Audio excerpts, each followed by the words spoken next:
महाविकास आघाडीचे उमेदवार दिनकरराव माने यांच्या प्रचारार्थ शिवसेना पक्षप्रमुख उद्धव ठाकरे यांनी कासार शिरसी येथे जाहीर सभा घेतली। या सभेला हजारोंच्या संख्येने उपस्थित असलेल्या मतदारांनी उत्स्फूर्त प्रतिसाद दिला, ज्यामुळे विरोधकांना धक्का बसला। उद्धव ठाकरे यांनी भाषणादरम्यान केंद्र सरकार आणि विद्यमान आमदारांचे प्रचंड टीकास्त्र सोडले।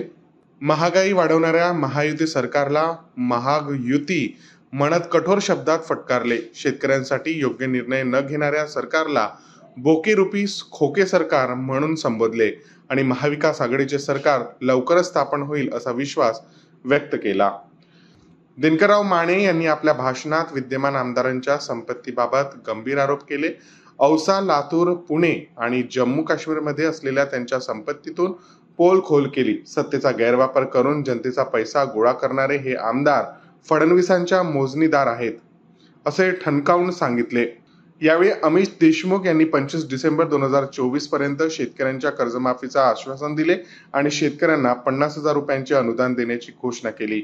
मतदानाचे उघड झाले आहे आणि दिनकरराव माने यांच्या विजयाची शक्यता अधिक दृढ झाली आहे।